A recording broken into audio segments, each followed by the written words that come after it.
This is our next video. इसमें हम trigonometric ratios निकालना सीखेंगे, जैसे साइन 30, साइन 45, कोसिकेंट 45। ये सारी वैल्यूज़ कैसे याद रखते हैं। आपसे कुछ भी पूछ सकते हैं, जैसे साइन 30 क्या है, तो उसको याद रखने की एक ट्रिक होती है। जैसे पहले आपने लिखना है यहाँ पे 0, 1, 2, 3 एंड 4। अब इन सब को 4 से डिवाइड करना है, जैसे divided by 4, divided by 4, divided by 4 and divided by 4। अब इन सब का अंडर रूट लेना है, इन सब के ऊपर अंडर रूट लगा दिया। अब हमें पता है 0/4 इज़ 0। नेक्स्ट है 1/4। अब 4 किसका अंडर रूट होता है, 2 का, 1/2 आ गया इसका। नेक्स्ट है 2/4, इसका क्या आएगा, 1/2 अंडर रूट में है तो क्या क्या 1/√2। इसका होगा √3/2। इन सबका आपने सॉल्व कर लिया एंड इसका होगा 1। अब इसके बाद क्या करना है, साइन ए की वैल्यू निकालनी है। अब जो हमने ये सारा निकाला है वो हमारे पास साइन की वैल्यूज़ आई। जैसे साइन 0 है, यहाँ पे क्या आया था हमारे पास 0 है। साइन 30 क्या आएगा, 1/2। साइन 45 आएगा, यहाँ पे क्या है हमारे पास 1/√2। यहाँ पे क्या आया था √3/2 एंड यहाँ पे क्या आया था साइन 90 इज़ 1। अब ये सारी हमारे पास साइन की वैल्यूज़ आ गई है। अब कॉस ए कैसे निकालेंगे हम, कॉस ए निकलेगा जो साइन की सारी वैल्यूज़ आई है ना, इसको उल्टा करके लिखो, मतलब यहाँ से शुरू करो। तो यहाँ पे क्या है, पहले 1, देन यहाँ पे क्या है √3/2, फिर उसके बाद क्या आएगा 1/√2, फिर क्या है 1/2 एंड लास्ट में क्या है 0। पहले साइन निकाला, कॉस का कैसे निकाला, उल्टा करके, मतलब यहाँ से लिखना शुरू किया। अब टेन थीटा, अब टेन थीटा की वैल्यूज़ आपको याद रखनी पड़ेगी, मतलब टेन 0 क्या होता है 0। उसके बाद टेन 30 होगा 1/√3। उसके बाद टेन 45 होता है 1, टेन 60 होगा √3 और जो आपका टेन 90 होता है वो होता है नॉट डिफाइंड। अब उसके बाद हमको क्या निकालना है, कोसिकेंट की वैल्यू। कोसिकेंट किसका उल्टा होता है, साइन का उल्टा होता है कोसिकेंट। तो यहाँ पे 0 है तो मतलब यहाँ क्या आएगा नॉट डिफाइंड। नेक्स्ट साइन 30 क्या है 1/2, तो कोसिकेंट 30 क्या होगा 2, इसका रेसिप्रोकल। फिर यहाँ पे आएगा √2, इसका रेसिप्रोकल होगा 2/√3, इसका होगा 1। अब सीकेंट है, सीकेंट किसका उल्टा होता है, कोस का। अब यहाँ पे 1 है तो यहाँ पे क्या आएगा 1। यहाँ पे √3/2 है तो यहाँ आएगा 2/√3। यहाँ पे 1/√2 है तो यहाँ पे आएगा √2। यहाँ 1/2 है तो यहाँ क्या आएगा 2। यहाँ पे 0 है तो यहाँ पे क्या आएगा नॉट डिफाइंड। लास्ट है कॉट। अब कॉट किसका उल्टा होता है, कॉट होता है टैन का उल्टा। यहाँ पे 0 है ना तो यहाँ पे क्या आएगा नॉट डिफाइंड। उसके बाद यहाँ पे 1/√3 है, 1/√3 का उल्टा क्या हो गया √3। यहाँ पे 1 है तो यहाँ पे आएगा 1, यहाँ √3 है तो यहाँ क्या आएगा 1/√3। अब नॉट डिफाइंड का क्या होगा 0। यही इसकी ट्रिक्स है इसको याद रखने की। मतलब आपको अगर कुछ भी निकालना हो तो पहले क्या करना है, सीक्वेंस में लिख दो 0, 1, 2, 3 एंड 4, उनको डिवाइडेड बाय 4 कर दो एंड अंडर रूट लगा दो। अंडर रूट लगाने के बाद 0/4 0, 1/4 1/2 आ गया, √2/√4 क्या होता है 1/√2। ये सारी हमारे पास साइन की वैल्यूज़ आ जाती है। उसके बाद कॉस कैसे निकालते हैं, साइन का उल्टा, मतलब यहाँ से लिखना शुरू करेंगे हम। जैसे पहले 1 लिखा, फिर √3/2 लिखा, फिर 1/√2 लिखा, फिर 1/2 एंड देन 0। ये कॉस होता है। टेन की याद रखनी, जैसे टेन 0 0। उसके बाद tan 30 1/√3, tan 45 1, tan 60 √3 and tan 90 not defined. उसके बाद कोसिकेंट साइन का रेसिप्रोकल, सीकेंट कॉस का एंड कॉट टेन का। This is our exercise 8.2 of chapter introduction to trigonometry. अब हमने अभी पिछली इसमें क्या सीखा था, जैसे साइन 60 कॉस 30 इन सब की वैल्यूज़ कैसे निकालते हैं। अब उसकी हेल्प से हमने इसको फाइंड करना है। जैसे हमने टेबल में, जैसे ये वाला हमारे पास टेबल है, उसमें हमको पता है हमने साइन कॉस की वैल्यूज़ निकाल ली थी। जैसे साइन यहाँ पे बोला है sine 60 cos 30 plus sine 30 cos 60 कैसे होगा। जैसे साइन 60 है, यहाँ पे साइन 60 की वैल्यू है √3/2 एंड कॉस 30 क्या है हमारे पास, कॉस 30 है √3/2। उसके बाद साइन 30 है 1/2 एंड कॉस 60 भी है 1/2। अब ये जो सारी वैल्यूज़ है वो इसमें पुट करनी है। फिर हमारे पास क्या आएगा, जैसे लिखो on substituting the values of various ratios, जो हमें पता है अभी हमने निकाल लिया, क्या आएगा। अब साइन 60 क्या होता है हमारे पास √3/2 एंड कॉस 30 भी क्या होता है √3/2 प्लस साइन 30 होता है 1/2 एंड कॉस 30 भी क्या होता है 1/2। अब इसको सॉल्व करके √3 को √3 के साथ मल्टीप्लाई करेंगे तो आएगा 3, 2 को 2 के साथ मल्टीप्लाई क्या आया 4 प्लस 1/2 को 2 के साथ क्या 4। अब एलसीएम 4 आ गया, 3 + 1 4, तो इसको सॉल्व करके आएगा 1। फर्स्ट का आंसर आ गया। अब नेक्स्ट पार्ट में हमें बोला है 2 tan square 45 plus cos square 30 minus sine square 30। ये कैसे फाइंड करेंगे? अब हमें यहाँ पे tan थीटा मतलब थीटा पे क्या 45 tan 45 फाइंड करना है। tan 45 हमने निकाला था 1, tan 45 की वैल्यू होती है 1 एंड cos 30 की होती है √3/2। उसके बाद क्या है साइन 60 क्या है हमारे पास, साइन 60 है √3/2। अब ये जो तीनों वैल्यूज़ है वो हमें यहाँ पुट करनी है। अब इसको कैसे निकलेगा, जैसे हमें पता है यहाँ पे लिख लो tan 45 इज़ 1 cos 30 होता है √3/2 एंड लास्ट में यहाँ पे साइन 60 पता होना चाहिए हमें, साइन 60 होता है √3/2। अब ये तीनों वैल्यूज़ यहाँ पे पुट करनी है हमें, जैसे 2 मल्टीप्लाई tan 45 होता है 1 मतलब 1 का स्क्वायर क्योंकि यहाँ पे स्क्वायर गिवन है, प्लस cos 30 होता है √3/2 का स्क्वायर माइनस साइन 60 होता है √3/2 का होल स्क्वायर इक्वल्स टू यहाँ पे क्या आएगा 2 को 1 के साथ मल्टीप्लाई क्या आया 2 प्लस √3 का स्क्वायर क्या होगा 3 एंड 2 का स्क्वायर होगा 4 माइनस यहाँ पे भी सेम 3/4। अब ये तो आपस में कट हो गया, क्या आया हमारे पास 2 इसका आंसर। अब हमें पता है कि cos 45 क्या होता है, जैसे cos 45 इस पार्ट में हमें गिवन है कि cos 45 degree by secant 30 plus cos secant 30। अब इन तीनों की वैल्यूज़ हमें पता होनी चाहिए, हमने जो टेबल बनाया था। अब cos 45 क्या होता है, cos 45 इज़ 1/√2। उसके बाद secant 30 इक्वल्स टू secant 30 क्या होता है 2/√3 एंड cosecant 30 होता है 2, cosecant 30 इज़ 2। अब इसमें इस क्वेश्चन में ये तीनों वैल्यूज़ काम आएगी, मतलब इसका पुट करना है और इसका आंसर निकालना है हमें। अब हमें यहाँ पे पता है कि cos 45 होता है 1/√2, तो यहाँ पे ऊपर पुट करना है 1/√2 डिवाइडेड बाय secant 30 है यहाँ पे 2/√3 प्लस cosecant 30 था 2 प्लस 2। अब इसको सॉल्व करना है, जैसे कैसे होगा ये सॉल्व, इक्वल्स टू 1/√2 यहाँ पे √3 एलसीएम आएगा, यहाँ पे 2 है ना, 2 प्लस 2 को √3 के साथ मल्टीप्लाई किया डिवाइड में आएगा √3। अब इसको सॉल्व करते हैं। अब ये √3 ऊपर चला जाएगा इसके साथ, तो क्या आएगा √3 डिवाइडेड बाय, अब ये √2 इसके साथ मल्टीप्लाई होगा, जैसे √2 मल्टीप्लाई 2 प्लस 2 √3। अब यहाँ से 2 कॉमन आएगा हमारे पास, √2 मल्टीप्लाई 2 अंदर क्या बचा हमारे पास √3 + 1। अब इसको जब सॉल्व करेंगे, अब हम इसको सॉल्व कैसे करेंगे, अब हम इसको इसके फैक्टर्स मतलब कैसे करेंगे इसको मल्टीप्लाई, जैसे यहाँ पे √3 है तो इसको लिखना है जैसे equals to √3 divided by √2 multiply 2 √3 + 1। अब यहाँ प्लस है ना तो इसको माइनस के साथ मल्टीप्लाई, तो √3 - 1 एंड √3 - 1। अब जब इस पूरे को आप सॉल्व करोगे तो आपके पास क्या आंसर आएगा 3√2 माइनस √6 डिवाइडेड बाय 8, ये इसका आंसर आ गया।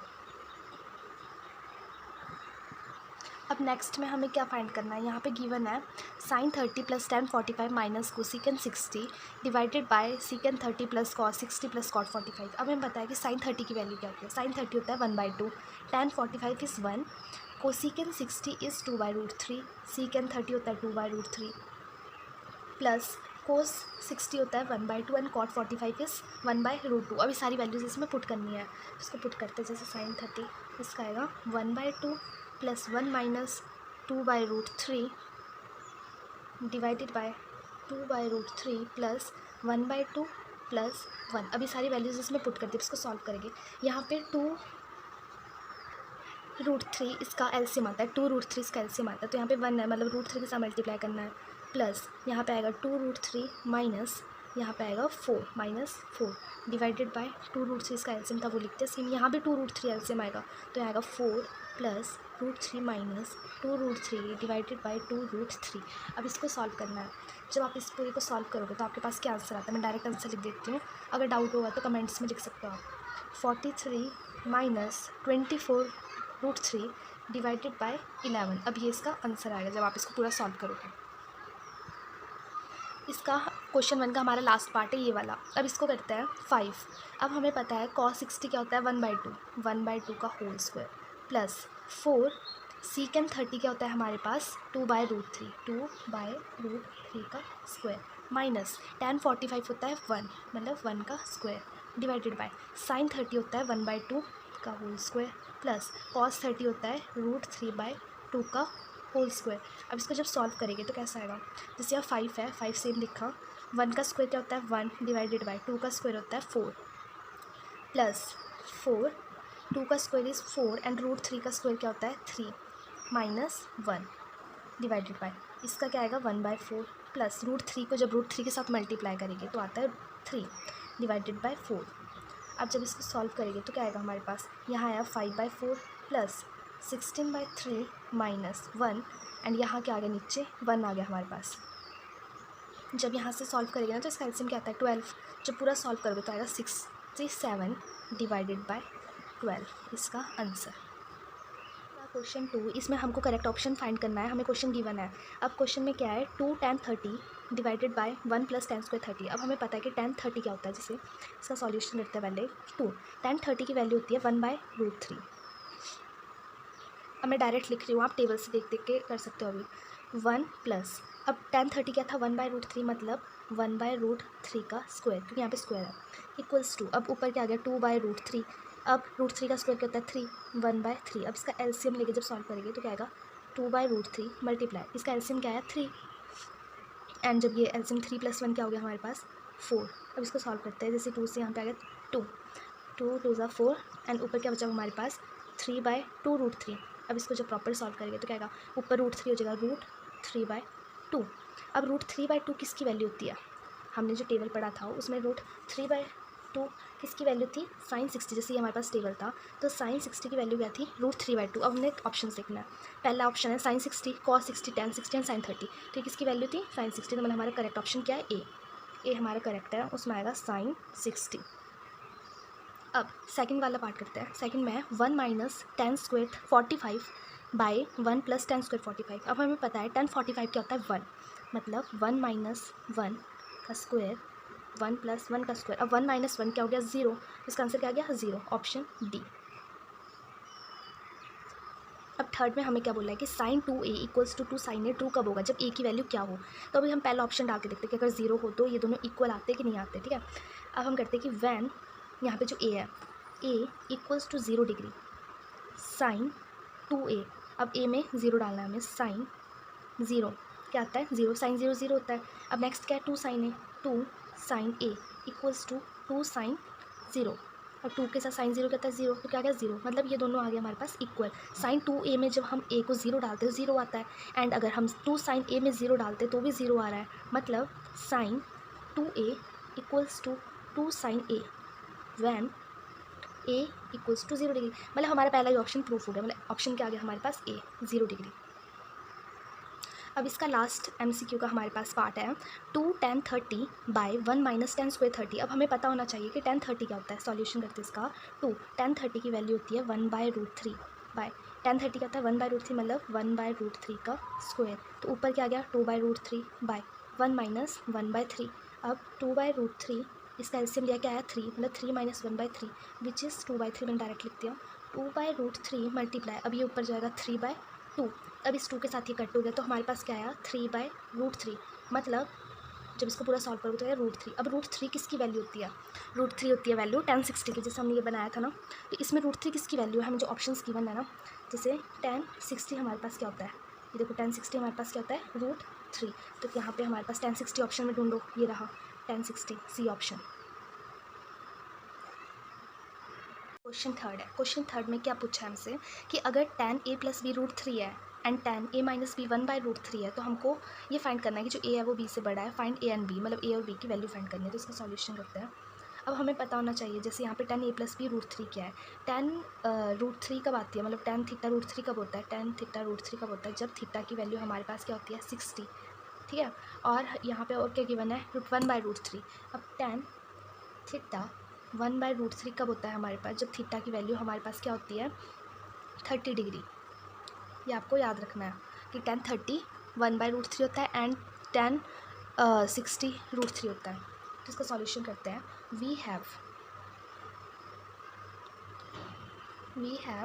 tan a + b tan A plus B हमें क्या गिवन है यहाँ पे √3 क्वेश्चन में। तो √3 कब होगा जब टेन जैसे ए प्लस बी, ये ना टेन ए प्लस बी, √3 कब होगा जब टेन की वैल्यू क्या आ गई 60 डिग्री, थीटा क्या 60। अब इस टेन से कैंसिल आउट हो गया, ए प्लस बी क्या आ गया हमारे पास 60 डिग्री। ये हमारी इक्वेशन 1 है। नेक्स्ट हमें पता है ten A minus B 1/√3 given है। Also ten A minus B 1/√3। अब 1/√3 कब होता है जब थीटा 30 होता है, मतलब ten A minus B equals to ten 30 degree. अब ये कैंसिल हो गया, क्या आया A minus B equals to 30 degree, which is our equation 2। अब सॉल्व करते हैं इक्वेशन 1 और 2 की, जिससे हमको ए और बी की वैल्यू पता लग जाएगी। सॉल्विंग 1 and 2 वी गेट, अब जब इसको पहले ऐड करेंगे फिर सब्ट्रैक्ट, जैसे A plus B equals to हमारे पास 60 है and A minus B equals to 30 है। तो पहले ए की वैल्यू निकालते हैं, बी तो कैंसिल आउट हो गया, प्लस माइनस माइनस मतलब बी कैंसिल आउट, ए प्लस ए क्या होता है 2a, 6 + 3 90 डिग्री। ए की वैल्यू क्या आ गई हमारे पास 45 डिग्री, मतलब ए उधर 90 के साथ डिवाइड हो जाएगा एंड 245 को जब मल्टीप्लाई करते हैं तो 90 आता है। अब बी निकालना है, जैसे A plus B and A minus B 60 and 30। अब इसको सब्ट्रैक्ट करना है, यहाँ सब्ट्रैक्ट, ये माइनस माइनस क्या हो जाएगा प्लस, यहाँ माइनस, तो ए तो कैंसिल आउट हो गया, बी प्लस बी क्या होता है 2b equals to 60 - 30 is 30। B की वैल्यू क्या आ गई हमारे पास 15 डिग्री, मतलब हमारे पास ए आ गया 45 एंड बी आ गया 15। हमारा आंसर है। हमारा लास्ट क्वेश्चन है क्वेश्चन 4। इसमें हमको गिवन है क्वेश्चन, इसमें बताना है ट्रू है कि फॉल्स है। तो फर्स्ट में है कि sine A plus B equals to sine A plus sine B. तो ये स्टेटमेंट हमारे पास क्या है फॉल्स, क्योंकि अगर हम इनकी कोई वैल्यू लेते हैं, मतलब ए ले लिया हमने 60 डिग्री एंड बी 30 ले लिया, तो वो दोनों में अलग अलग आंसर देगा हमें। जैसे सॉल्यूशन देखते हैं इसका फर्स्ट पार्ट का, sine A plus B equals to sine A plus sine B. अब हमने लेट कर लेते कि ए है हमारे पास 60 डिग्री एंड बी हमारे पास क्या है 30 डिग्री। देन पहले हम इसमें डालते साइन 60 + 30, साइन 60 + 30 इक्वल्स टू 60 + 30 के साथ 90, साइन 90 क्या होता है हमारे पास 1। अब हमारे पास इस साइड तो 1 आ गया, अब इसमें डाल के देखते हैं कि इक्वल आता है कि नहीं आता है। तो साइन 60 + साइन 30, साइन 60 क्या होता है √3/2 प्लस साइन 30 होता है 1/2, एलसीएम क्या आ गया 2, ऊपर क्या आया √3 + 1 विच इज़ नॉट इक्वल। ये दोनों इक्वल नहीं, यहाँ तो 1 आ रहा है यहाँ ये आ रहा है, तो ये स्टेटमेंट क्या हो गई हमारे पास फॉल्स। अब नेक्स्ट स्टेटमेंट है the value of sine theta increases as theta increases. तो ये स्टेटमेंट तो ट्रू है हमारे पास, क्योंकि जो वैल्यू हम, जैसे मैं दिखाती हूँ आपको, अगर हम साइन थीटा की कोई वैल्यू लेते हैं, जैसे यहाँ पे साइन 0 क्या था 0, साइन 30 ये इंक्रीज़ हुई 1/2, फिर ये और इंक्रीज़ हुई 1/√2, √3/2 एंड लास्ट में 1, मतलब ये स्टेटमेंट ट्रू है। The value of sine theta increases, जैसे जैसे थीटा की वैल्यू इंक्रीज़ हो रही है वैसे इसका ये भी इंक्रीज़ तो हो रहा है ना, जैसे 0, 1/2, 1/√2, √3/2, तो ये स्टेटमेंट क्या है ट्रू। थर्ड में है the value of cos theta increases as theta increases, तो ये स्टेटमेंट तो फॉल्स हो गई थी, ऐसा तो कुछ नहीं है। जैसे कॉस थीटा यहाँ 1 था, फिर √3/2 है, फिर 1/2 है, जैसे पहले तो 1 था, लास्ट में हमारे पास 0 आता है, मतलब ये वैल्यू इंक्रीज़ तो नहीं कर रही है, डिक्रीज़ हुई है।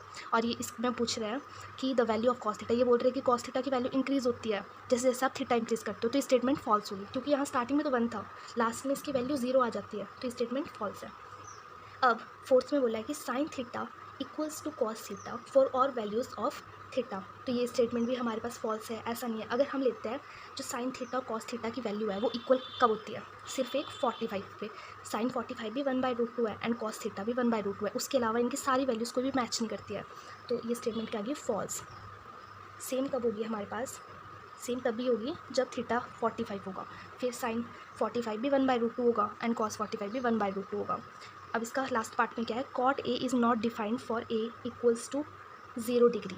अब इसका क्या मतलब है, अगर हम कॉट, जैसे जो कॉट है वो किसका रेसिप्रोकल होता है 10 का, तो अगर कॉट 0 लेते हैं हम यहाँ पे ये वाला करते हैं, जैसे कॉट 0 इक्वल्स टू 1/tan 0, तो हमारे पास क्या है tan 0 क्या होगा 0 विच इज़ 1/0 नॉट डिफाइंड, तो ये स्टेटमेंट ट्रू है क्योंकि नॉट डिफाइंड ही आता है हमारे पास।